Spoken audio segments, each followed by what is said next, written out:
নমস্কাৰ, পোনপ্ৰথমে blog ফৰ্মাছৰ YouTube চেনেলৰ পৰা নবাই সকলোকে স্বাগতম জনালোঁ। আজি মই আছাম পুলিচৰ যিটো ৰিক্ৰুইটমেণ্ট চলি আছে তাত বহুতে মোক কমেণ্ট কৰি কৈছে যে দাদা আমি হাইটত ৰিজেক্ট হৈছোঁ, চেষ্টত ৰিজেক্ট হৈছোঁ আৰু কিমান মাৰ্কছৰ পৰা ৰিটাৰ্ণ দিবলৈ পাব, কম্পিউটাৰ চাৰ্টিফিকেটত কিমান মাৰ্কছ আছে। মই আজি ডিটেইলছত ক'ম, আপোনালোকে ভিডিঅ'টো শেষলৈকে চাই যাব, অলপ স্কিপ নকৰিব। আৰু যিসকলে এতিয়াও মোৰ চেনেলটো ছাবস্ক্ৰাইব কৰা নাই প্লিজ চেনেলটো ছাবস্ক্ৰাইব কৰি দিব আৰু ভিডিঅ'টো যিমান পাৰে শ্বেয়াৰ কৰি দিব। বলক এতিয়া ভিডিঅ'টো আৰম্ভ কৰোঁ।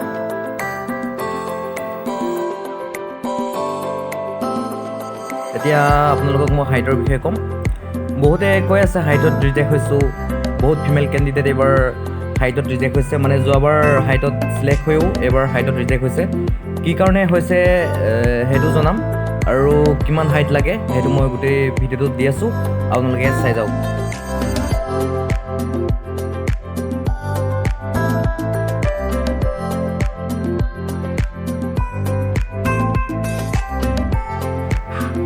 এইটো হ'ল জেনেৰেল, OBC, MOBC, SC মেল কেণ্ডিডেটৰ হয়।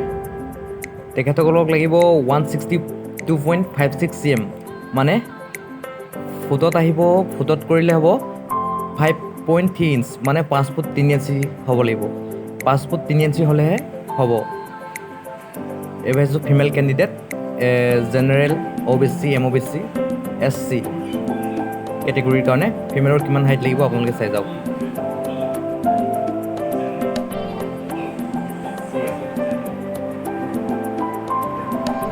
General, OBC, MOBC, SC category ফিমেলৰ কাৰণে লাগিব 154.94 cm। এইটো ইঞ্চিলৈ আনিলে মানে ফুটত হ'ব 5.083 ইঞ্চ, মানে 5 ফুটতকৈ অলপ ওখ হ'লেই হৈ যাব আৰু আপোনালোকে চাওক। যোৱাবাৰ হয়তো হাইটত মানে চিলেক্ট হৈ ৰিজেক্ট হৈছিলে এইবাৰ, কাৰণ এইবাৰ অলপ ষ্ট্ৰিককৈ ধৰিছে চাগে, সেইকাৰণে মানে এইবাৰ কেঞ্চেল হৈছে। আপোনালোকক জনাম চেষ্টৰ বিষয়ে, আপোনালোকে চাই যাওক। এইবাৰ চেষ্টত আহিব জেনেৰেল, OBC, MOBC আৰু SC আৰু লগতে STও একেই হ'ব লাগিব। তেখেতসকলৰ মেল কেণ্ডিডেটৰ লাগিব জেনেৰেল, OBC, MOBC, SC আৰু STৰ মিনিমাম মানে নৰ্মেলত লাগিব 80 cm আৰু ফুলালে হ'ব লাগিব মানে 85 cm ফুলিব লাগিব, 85 হ'বগৈ লাগিব। জেনেৰেল, OBC, MOBC, SC আৰু ST প্লেঞ্চৰ কাৰণে চেষ্টত মেল কেণ্ডিডেটৰ কাৰণে 80 নৰ্মেল আৰু 5 cm ফুলাব লাগিব, টোটেল 85 হ'ব লাগিব। তাতকৈ কম হ'লেও আপোনালোকে ৰিজেক্ট হ'ব পাৰে। যদি অলপ দৰাইলো হয় আৰু যোনে টেষ্ট কৰিছে আপোনালোক চিলেক্ট কৰি দিব পাৰে, সেইকাৰণে ভয় কৰিব নালাগে, আপোনালোকে যাব আৰু ধুনীয়াকৈ বিন্দাছ। যদি কমি আছে এইকেইদিন অলপ বুকডাউন মাৰি অলপ ফুলাই লওক।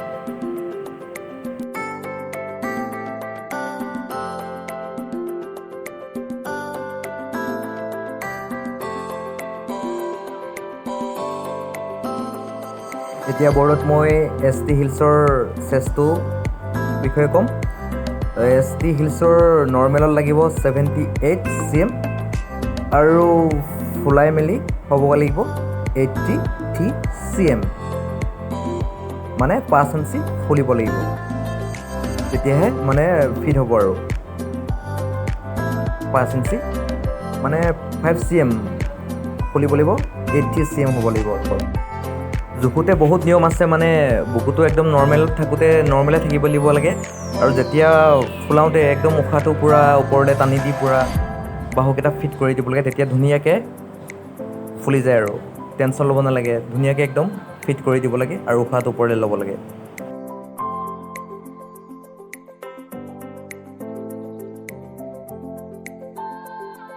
এতিয়া হাইটৰ বিষয়ে ক'ম। ST প্লেঞ্চ আৰু ST হিলছৰ।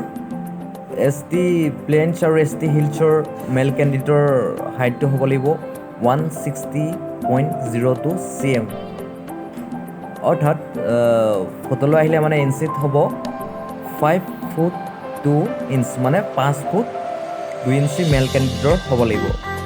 ST প্লেঞ্চ আৰু ST হিলছ কেণ্ডিডেটৰ কাৰণে 5 ফুট 2 ইঞ্চি হ'বই লাগিব। আপোনালোকে তাতকৈ অলপ কম হ'লে ভয় নকৰিব। যদি যিজনে চিলেক্ট কৰে মানে জোখে দৌৰাই হ'লে আপোনালোকক পাছ কৰাই দিব পাৰে। যোৱাবাৰো তেনেকৈ কিছুমানক পাছ কৰাই দিছিলে, কিন্তু এইবাৰ অলপ ষ্ট্ৰিক্ট হৈছে বুলি শুনিছোঁ। হ'লেও ভয় নকৰিব, আপোনালোকে বিন্দাছ যাব। এইবাৰ আহিছোঁ ST প্লেইনছ আৰু ST হিলছৰ ফিমেল কেণ্ডিডেটৰ কাৰণে। তেখেতসকলক লাগিব 52.40 cm, অৰ্থাৎ মানে 5 ফুট হ'লেই হৈ যাব, মানে ধুনীয়াকৈ আপোনালোকে ফুটত পৰিব। আৰু ST প্লেইনছ আৰু ST হিলছ ফিমেল কেণ্ডিডেটৰ কাৰণে 5 ফুট হ'লেই আপোনালোকে বিন্দাছ দৌৰি আহিব পাৰিব, ফিজিকেল টেষ্টত যাব পাৰিব।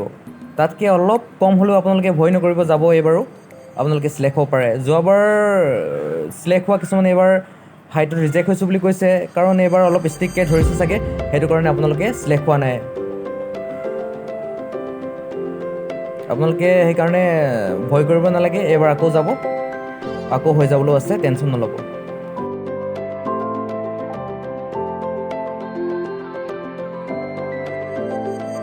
এইবাৰ আহিছোঁ কম্পিউটাৰ চাৰ্টিফিকেটত। কোনখন চাৰ্টিফিকেটত কিমান মাৰ্কছ আছে মোক বহুতেই কমেণ্টত সুধি আছে, সেইকাৰণে মই এইবাৰ কম্পিউটাৰ চাৰ্টিফিকেটত ক'ত কিমান মাৰ্কছ আছে আপোনালোকক জনাম, আপোনালোকে ভিডিঅ'টো চাই যাওক। আৰু কম্পিউটাৰ চাৰ্টিফিকেটবিলাক সম্পূৰ্ণ গভ ৰেজিষ্টাৰ্ড ইনষ্টিটিউটৰ হ'ব লাগিব, তেতিয়াহে আপোনালোকে মাৰ্কছ পাব।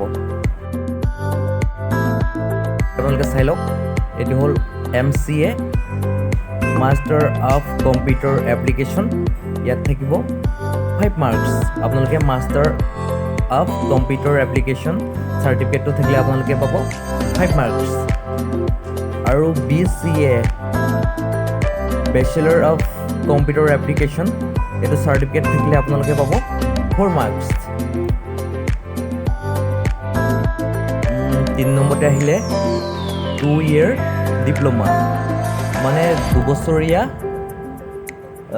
ডিপ্ল'মা থাকিলে আপোনালোকে পাব 3 মাৰ্কছ, মানে 2 year diploma of computer academy application certificate থাকিলে আপোনালোকে পাব 3 মাৰ্কছ। আৰু 1 year ডিপ্ল'মা থাকিলে আপোনালোকে পাব 2 মাৰ্কছ।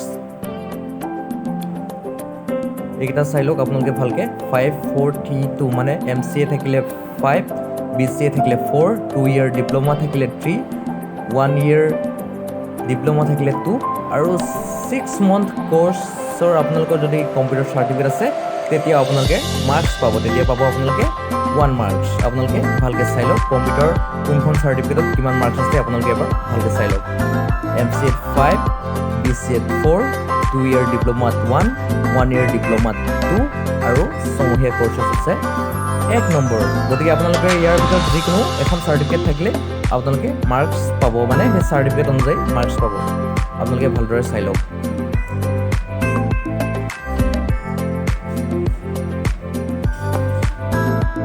এতিয়া আপোনালোক আটাই কনফিউজত থকা আটাইতকৈ ডাঙৰ প্ৰশ্নটো, আপোনালোকে যিটো ভুগি আছে মানে কিমান মাৰ্কছৰ পৰা ৰিটাৰ্ণ দিবলৈ পাব, সেইটো আপোনালোকক ক্লিয়াৰ কৰি দিম। আপোনালোকে চাই যাওক, মানে কোনকেইটা মাৰ্কছ যোগ কৰি আপোনালোকৰ ৰিটাৰ্ণ টেষ্ট দিবলৈ মাতিব, সেইটো আপোনালোকক ডিটেইলছত জনাই আছোঁ। আপোনালোকে ভিডিঅ'টো স্কিপ নকৰাকৈ চাই যাওক।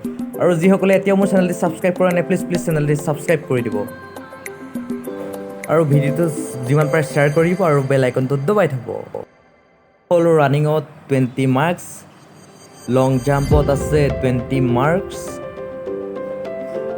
আৰু আদাৰ্ছ মানে কোৱালিফিকেশ্যন আৰু যিকোনো ডিপ্ল'মাৰ ওপৰত ভিত্তি কৰি আপোনালোকৰ আছে 10 মাৰ্কছ। টোটেল হ'ল 50 মাৰ্কছ। তো বন্ধুসকল, আপোনালোকে মই কোৱা কথাখিনি গুৰুত্ব সহকাৰে শুনি যাব আৰু বৰ্ডখন চাই যাব, তেতিয়াহে আপোনালোকৰ কনফিউজ ভাগিব কিমান মাৰ্কছৰ পৰা আপোনালোকে ৰিটাৰ্ণ দিবলৈ পাব, তেতিয়া আপোনালোকৰ কনফিউজটো ভাগি যাব।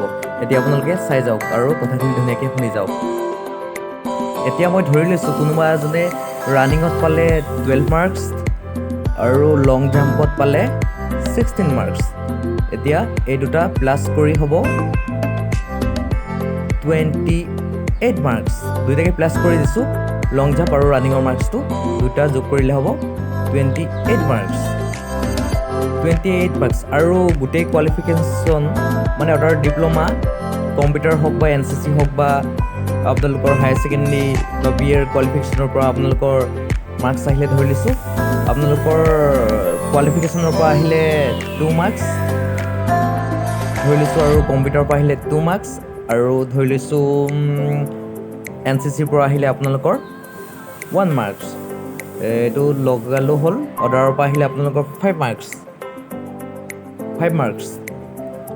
এতিয়া কিমান হ'ল আপোনালোকে চাওক, 28 + 5 ইজ ইকুৱেল টু 33 মাৰ্কছ। এতিয়া আপোনালোকৰ 50 ভিতৰত টোটেল হ'ল 33 মাৰ্কছ। এতিয়া আপোনালোকে চাওক ভালদৰে, এতিয়া আপোনালোকৰ 33 মাৰ্কছ হ'ল। আপোনালোকে ভাবিছে চাগে এতিয়া 33 মাৰ্কছ হ'ল, গতিকে আপোনালোকে ৰিটেন দিব পাব।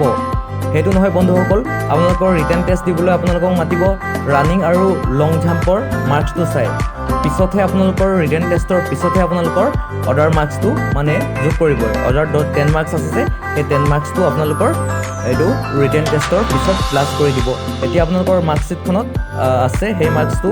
এতিয়া আপোনালোকৰ মানে যিটো ৰিটেন টেষ্টৰ পিছত প্লাছ হ'ব, সেইটো এতিয়া আপোনালোকক যিটো চাৰ্টিফিকেট দিছে ৰানিং পাছ কৰাৰ পিছত সেই মাৰ্কছটো দি দিছে, কিন্তু আপোনালোকৰ ৰিটেন দিবলৈ ৰানিং আৰু লং জাম্পটো চাইহে আপোনালোকক ৰিটেন দিবলৈ মাতিব। গতিকে বন্ধুসকল, আপোনালোকৰ যদি অৰ্ডাৰ কোৱালিফিকেশ্যনৰ পৰা নম্বৰ পোৱা নাই, টেনশ্যন ল'ব নালাগে।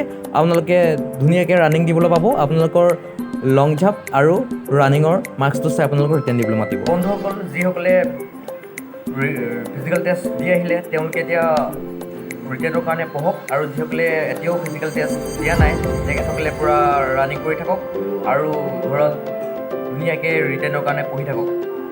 আৰু ভিডিঅ'টো যিসকলে এতিয়ালৈকে চোৱা নাই তেওঁলোকক পাবলৈ আপোনালোকে ভিডিঅ'টো যিমান পাৰে শ্বেয়াৰ কৰি দিয়ক আৰু মোৰ চেনেলটো ছাবস্ক্ৰাইব কৰি দিব।